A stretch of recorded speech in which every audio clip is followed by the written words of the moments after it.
제37장.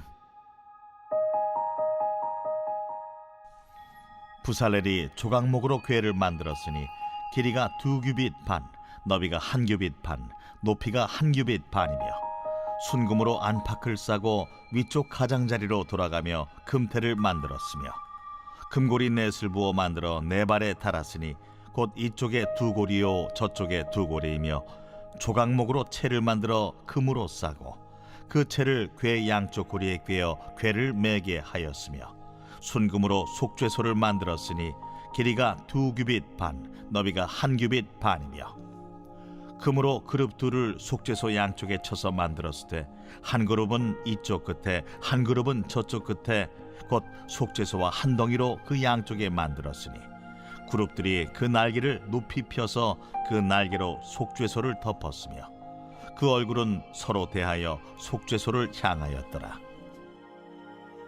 그가 또 조각목으로 상을 만들었으니 길이가 2규빗, 너비가 1규빗, 높이가 1규빗 반이며 순금으로 싸고 위쪽 가장자리로 돌아가며 금태를 둘렀으며 그 주위에 손바닥 넓이만한 턱을 만들고 그 턱 주위에 금으로 태를 만들었고 상을 위하여 금고리 넷을 부어 만들어 네 발 위 네 모퉁이에 달았으니 그 고리가 턱 곁에 있어서 상을 매는 채를 꿰게 하였으며 또 조각목으로 상맬 채를 만들어 금으로 쌌으며 상 위에 기구 곧 대접과 숟가락과 잔과 따르는 병을 순금으로 만들었더라. 그가 또 순금으로 등잔대를 만들되 그것을 쳐서 만들었으니 그 밑판과 줄기와 잔과 꽃받침과 꽃이 그것과 한 덩이로 되었고 가지 6이 그 곁에서 나왔으니 곧 등잔대의 3가지는 저쪽으로 나왔고 등잔대의 3가지는 이쪽으로 나왔으며 이쪽 가지에 살구꽃 형상의 잔셋과 꽃받침과 꽃이 있고 저쪽 가지에 살구꽃 형상의 잔셋과 꽃받침과 꽃이 있어 등잔대에서 나온 가지 6이 그러하며 등잔대 줄기에는 살구꽃 형상의 잔넷과 꽃받침과 꽃이 있고 등잔대에서 나온 가지 6을 위하여는 꽃받침이 있게 하였으되 2가지 아래에 한 꽃받침이 있어 줄기와 연결하였고 또 2가지 아래에 한 꽃받침이 있어 줄기와 연결하였고 또다시 2가지 아래에 한 꽃받침이 있어 줄기와 연결되게 하였으니 이 꽃받침과 가지들을 줄기와 연결하여 전부를 순금으로 쳐서 만들었으며 등잔 7과 그 불집게와 불똥그릇을 순금으로 만들었으니 등잔대와 그 모든 기구는 순금 1달란트로 만들었더라. 그가 또 조각목으로 분향할 제단을 만들었으니 길이는 1규빗이요 너비도 1규빗이라 네모가 반듯하고 높이는 2규빗이며 그 뿔들이 제단과 연결되었으며 제단 상면과 전후 좌우면과 그 뿔을 순금으로 싸고 주위에 금태를 둘렀고 그 태 아래 양쪽에 금고리 2를 만들었을 때 곧 그 양쪽에 만들어 제단을 매는 채를 꿰게 하였으며 조각목으로 그 채를 만들어 금으로 쌌으며 거룩한 관유와 향품으로 정결한 향을 만들었을 때 향을 만드는 법대로 하였더라.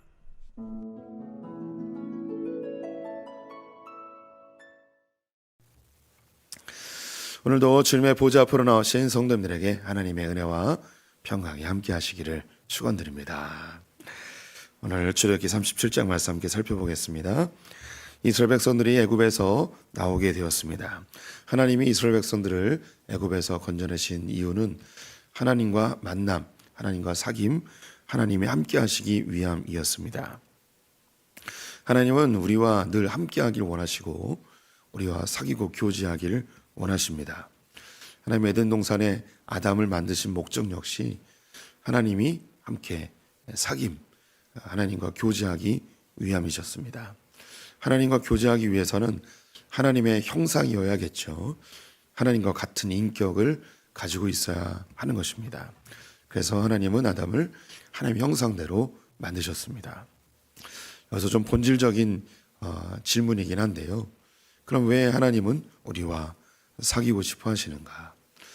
그 이유는 하나님의 본질 자체가 사귐에 있기 때문입니다. 하나님은 삼위로 계신 분이시죠. 성부, 성자, 성령으로 계십니다. 이 세 분은 서로 완벽한 사랑, 완벽한 사귐, 완벽한 이 공동체로 계시는 분이십니다. 그래서 하나님 속성 자체가 교제를 하시는 분이시고 사귀고 공동체로 존재하는 분이십니다.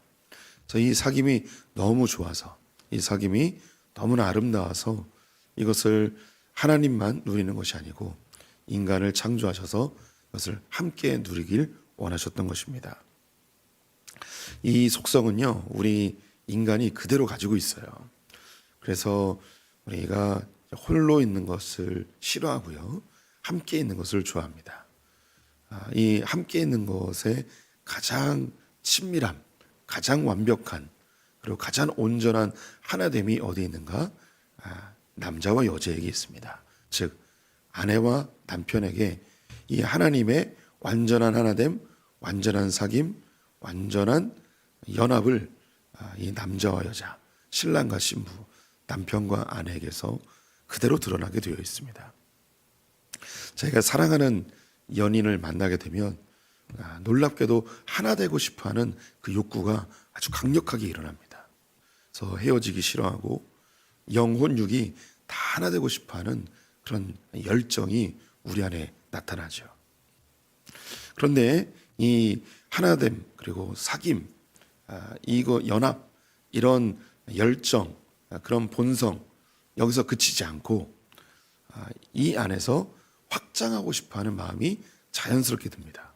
그래서 자녀를 낳고 싶어하고 이 자녀를 낳음으로 자녀와 함께 누리고 싶어하는 욕구가 우리 안에 자연스럽게 존재하죠. 이것은 아무리 거부하려고 해도 거부가 되어지지 않습니다. 오늘날에 결혼을 원하지 않는 사람들도 있고 또 결혼을 하였지만 자녀를 낳지 않으려는 그런 사람들도 있습니다. 하지만 이것은 절대 인류의 대세가 되지 못합니다. 그들이 결혼을 원하지 않고 자녀를 원하지 않는다 할지라도 우리 안에 있는 하나됨의 본성과 또 확장하려는 본성을 거부할 수가 없어요. 그래서 결혼이라는 제도가 아닌 다른 형태라도 남자와 여자가 하나가 되어서 머무르려고 합니다. 때로는 이성 간에 하나가 되려 하지 않을지라도 다른 조금 왜곡된 형태로 누군가와 함께 하려고 합니다. 자녀를 낳지 않으려는 이런 시대적 흐름이 있지만 그 본성은 절대 사라지지 않습니다. 그래서 자녀가 아니더라도 애완동물을 키우면서 마치 자기의 자녀를 대하듯 하는 형태로 나타나게 되죠. 직접 키우지 않아도 길고양이를 돌보면서 마치 자기의 자녀인 것처럼, 분신인 것처럼 그런 모습으로 전이 되기도 합니다. 그 모든 행태가 뭐냐면 우리 안에 이 사귐을 확장하고 싶어하는 욕구가 있기 때문입니다. 그럼 이 욕구는 어디서 나왔는가? 하나님께로부터 나온 거예요. 하나님은 완전한 연합, 완전한 사귐, 완전한 공동체를 가지고 계시죠. 그래서 우리 모두는요, 남자와 여자 결혼할 때에 온전한 연합을 꿈꿉니다. 참 신기하게도 모든 사람이 완전한 연합을 꿈꿔요. 신랑과 신부가, 남편과 아내가 모든 것에 하나가 되고 싶어하는 그런 욕구가 있습니다. 그리고 그것은 이 남자와 여자에서 머물지 않고 자녀를 생산하여서 이 교제를 확장하고 싶은 욕구가 있습니다. 하나님 원래 그런 분이세요. 그런데 아담과 하와가 범죄하여서 하나님과의 관계가 단절되었죠. 아담의 후손들이 다 하나님을 대적하고 생각하는 모든 것이 다 악할 뿐이었습니다. 그래서 하나님께 징계를 받게 되죠. 그들이 생각했던 악함은 하나님과 단절되어진 하나님 없는 삶이었습니다. 하나님이 없는 삶은 결국 멸망이 되는 것이죠. 하나님 우리와 사귀는 것을 결코 포기할 수 없어서 노아와 또 사귐을 이어가십니다. 그런데 노아의 후손들도 바벨탑을 쌓으며 하나님 없는 삶, 결국 그들은 언어가 갈라지는 징계를 받게 됩니다. 하나님 또 이 사귐을 포기할 수 없어서 이 바벨론에서 한 사람을 끄집어내시죠. 아브라함입니다. 아브라함과 사귀고 이 아브라함의 후손들이 이스라엘이 되어집니다. 하나님은 애굽에서 그들을 번성케 하신 이후에 그들이 핍박과 그리고 종노릇과 노예의 삶을 살면서 하나님을 간절히 찾게끔 환경을 만듭니다. 하나님만 이스라엘을 만나고 싶어하는 것이 아니고 이스라엘도 하나님을 만나고 싶어하고 이스라엘도 하나님이 필요하고 이스라엘도 하나님을 간절히 원하는 상태가 되었을 때 그들을 구원해내시죠. 그래서 하나님도 이스라엘을 너무너무 보고 싶어하고 이스라엘도 하나님을 간절히 원하는 상태에서 그들은 서로 만나게 됩니다. 마치 우리나라 전설처럼 견우와 직녀가 간절히 원하는 것처럼 또 에덴 동산에서 아담이 자기의 외로움을 철저히 느끼고 자기를 돕는 배필이 간절히 필요하다고 느낄 때에 그때 만들어주는 것처럼 그렇게 하나님이 이스라엘을 만나 주십니다. 하나님은 이스라엘 가운데 함께 머물기 원하셨습니다. 함께 사귀고 먹고 마시기 원하셨죠. 그래서 그 장소를 성막이라고 칭하셨습니다. 이 성막에 하나님이 머무셨어요. 그 이유는 하나님은 거룩하시고 인간은 죄악되어서 하나님이 이스라엘을 직접 만나면 그 죄악으로 죽을 수밖에 없기 때문에 성막이라는 제한된 공간 속에 하나님은 이스라엘 백성들을 만날 수 있는 그런 장소를 허락해 주신 것이죠. 하나님은 자기를 한평 남짓되어진 곳에 자기를 꾸겨 넣으시고 이스라엘 백성들은 번제단에서 자기의 죄악을 씻고 하나님께 나와 하나님을 만나고 하나님의 음성을 듣고 하나님께 이야기하고 하나님과 사귈 수 있는 그런 특별한 장소로 만들어 주셨습니다. 이것이 오늘날의 교회로 확장이 됩니다. 이 교회는 우리 모든 성도님들 한 분 한 분이 교회임과 동시에 또 이 공동체가 교회인 것이죠. 그래서 우리 성도님들은 예수 그리스도로 인하여서 우리의 죄악이 정결케 되어지고 하나님이 우리 안에 들어오게 됩니다. 그래서 하나님과 늘 동행하는 삶, 주님과 늘 사귀는 삶, 주님과 대화할 수 있는 삶을 살게 되셨습니다. 또한 이 교회 공동체가 하나님이 머무는 곳이 되죠. 그래서 두세 사람이 내 이름으로 모인 곳에 나도 너희와 함께 한다고 친히 말씀해 주셨습니다. 그래서 이 세상은 이 교회를 통해서 하나님을 발견하게 됩니다. 오늘 37장에는 성막을 만드는 데 있어 그 성막 안에 기물들 4가지를 설명해 주고 있습니다. 36장에서는 성막을 만드는 것을 보여줬죠. 굳이 구별한다면 법궤가 있는 이곳을 성막이라고 하고 그 밖에 울타리는 회막이라고 그렇게 구분을 합니다. 하지만 이 울타리까지 다 우리는 총칭해서 성막이라고 부르는데요. 좀 더 구체적으로 이야기하면 오늘 이 4가지의 기물이 들어가 있는 곳을 성막이라고 합니다. 법궤, 그리고 진설병상, 등대, 그리고 분향단 이렇게 4가지가 들어간 것을 성막이라고 이야기합니다. 이 성막 제일 중앙에는 법궤가 놓여져 있습니다. 이 법궤는 가장 중요한 물건이죠. 하나님이 직접 기록해 주신 십계명 돌판이 이 법궤 안에 들어 있습니다. 이 법궤는 하나님이 함께 하심의 증거였습니다. 그래서 증거궤라고 이야기하고요. 하나님의 언약의 말씀, 하나님의 법이 이 안에 담겨 있다 하여서 법궤라고 불려집니다. 또한 하나님께서 이스라엘 백성들을 통하여 모든 민족으로 복받게 하시고 그리고 이스라엘 민족을 통해서 하나님이 계획하고 목적하신 바를 완성하실 거라는 그 언약이 담겨 있기 때문에 언약궤라고도 불려집니다. 이것이 훗날에 성전이 지어질 때쯤 이스라엘 백성들은 이 법궤를 다른 이름으로 부르게 됩니다. 그 이름이 무엇이냐면 여호와의 이름이라고 부릅니다. 여호와의 이름이라고 불려지는 이것이 이 법궤예요. 그래서 이 법궤는 총 4가지의 이름이 있습니다.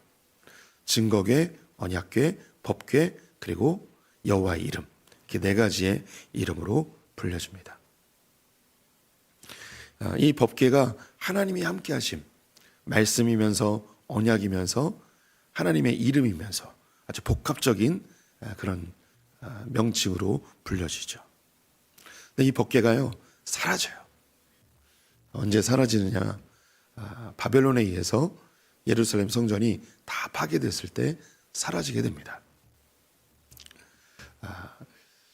그 이후에는 법궤를 발견할 수 없었고 지금도 이 법궤는 어디 있는지 모릅니다. 이제 40장에 가게 되면 성막이 완성이 되는데요. 그때 하나님의 영광이 이 성막 위로 임하게 됩니다. 또 솔로몬이 성전을 지었을 때 성전을 봉헌하는 예배를 드립니다. 그때도 하나님의 영광이 임하게 돼요. 이 솔로몬 성전이 다 파괴되죠. 그리고 바벨론에서 돌아온 이스라엘 백성들이 새로운 성전을 짓습니다. 그 성전이 스룹바벨 성전이에요. 스룹바벨 성전을 다 짓고서 기뻐하며 하나님께 봉헌하였는데 안타깝게도 이때는 하나님의 영광이 임하지 않습니다. 그러면 성막이 있을 때는 하나님의 영광이 임했고 솔로몬 성전 때도 하나님의 영광이 임했는데 왜 스룹바벨 성전에서는 하나님의 영광이 임하지 아니하였는가? 이때 학개 스가랴 선지자가 활동했을 때거든요.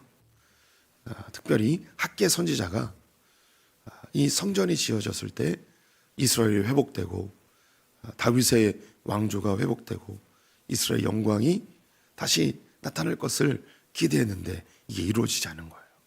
백성들도 많이 실망했습니다. 그때 하나님께서 학개 선지자에게 한 가지 위로의 말씀을 주십니다. 너희가 이전에 보았던 영광보다 더 놀라운 영광을 보게 될 것이다.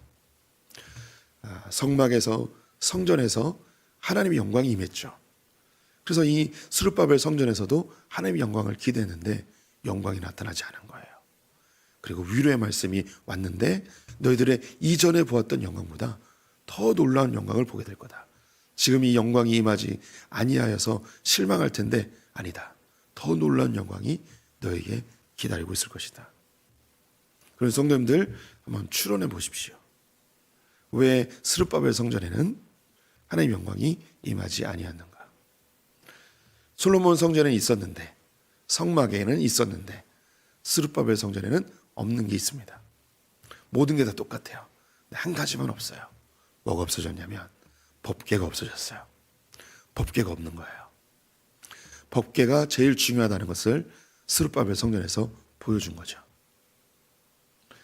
법궤가 없어졌어요. 법궤가 없으니 하나님의 영광이 임하지 않은 거죠. 그럼 이스라엘 백성들은 앞으로 뭘 기다리는가? 법궤가 오기를 기다리는 거예요. 법궤가 다시 나타나기를 기다립니다. 그런데 법궤의 이름이 뭐라고 했냐면 여호와의 이름이라고 말씀드렸습니다. 이 여호와라는 이 단어가 신약 성경으로 넘어가면 주라는 단어로 바뀝니다. 우리는 여호와라고 부르지만 원래 이스라엘 백성들은 여호와라는 이름이 두려워서 여호와라는 이름이 거룩하여서 여호와라고 부르지 않고 아도나이라고 불렀어요. 이 아도나이의 뜻이 뭐냐면 주예요. 그러면 여호와의 이름이 아니고 그 다음에 바뀌는 게 주의 이름이에요. 그래서 이스라엘 백성들은 하나님의 영광이 이 성전 가운데 임하기 위해서는 뭐가 와야 되냐면 주의 이름이 와야 돼요. 법궤가 와야 되는 거예요.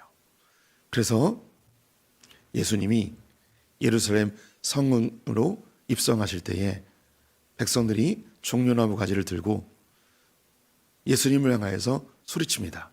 호산나 호산나 주의 이름으로 오시는 이여.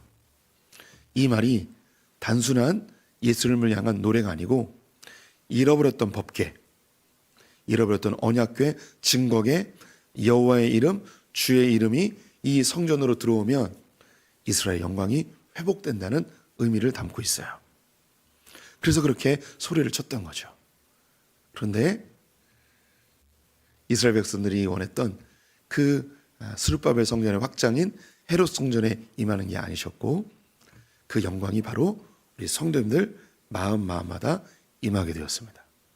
그래서 주의 이름을 부르는 자는 구원을 얻게 되고, 주의 이름으로 통하여서 우리 영생을 얻게 됩니다. 그래서 우리 안에 하나님의 이름으로 오시는 분, 주의 이름으로 오시는 분, 언약궤의 상징이고 증거궤의 실체이고 법궤가 육신을 입고 오신 그 예수 그리스도를 우리 영접해서 우리가 하나님의 성전이 되었습니다. 그래서 바울이 이야기합니다. 그런즉 너희 안에 너희가 하나님의 성전인 것을 알지 못하느냐. 우리가 하나님의 성전이에요. 하나님이 우리 안에 주의 이름으로 오셨기 때문입니다. 그래서 이스라엘 백성들이 이 법궤 앞으로 나아가 하나님의 음성을 듣고 하나님과 만났는데, 이제는 바로 우리는 예수 그리스도 앞으로 나아가 그분의 이름을 의지하여, 주의 이름을 의지하여 하나님의 음성을 듣고 하나님께 나아가 이야기하고 하나님 만날 수 있는 특권을 얻게 되었습니다. 우리 모든 성도님들이 하나님의 성전입니다. 그리고 하나님의 영광의 실체이십니다. 모세가 이 금송아지를 만들었던 이스라엘 백성들을 보면서 매우 안타까워했잖아요. 그리고 하나님께 회개하면서 제발 주님 함께 가주십시오. 주님이 안 가면 아무 의미가 없습니다. 하나님께 매달렸더니 하나님이 그래 내가 함께 가주겠다라고 마음을 바꾸십니다. 그때 너무 감격해서 모세가 하나님께 간구한 게 주님의 영광을 보고 싶습니다 라고 이야기하죠.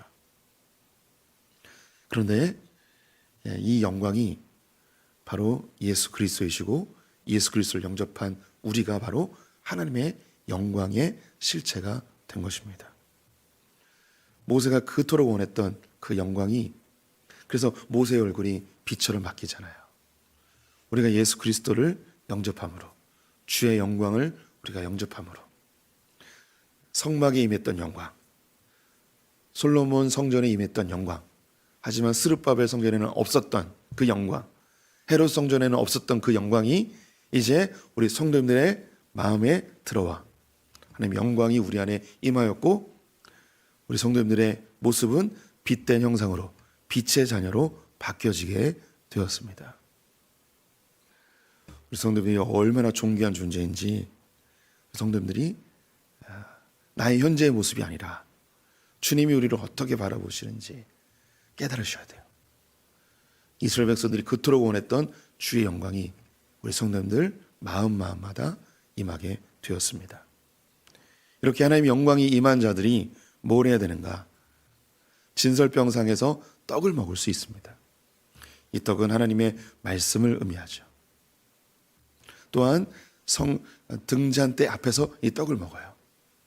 이 떡은 혼자 먹는 게 아니고요, 그 안에 있는 제사장들이 함께 먹습니다. 떡이 12개예요. 혼자서 어떻게 다 먹겠습니까? 못 먹습니다. 제사장들이 함께 떡을 나누죠.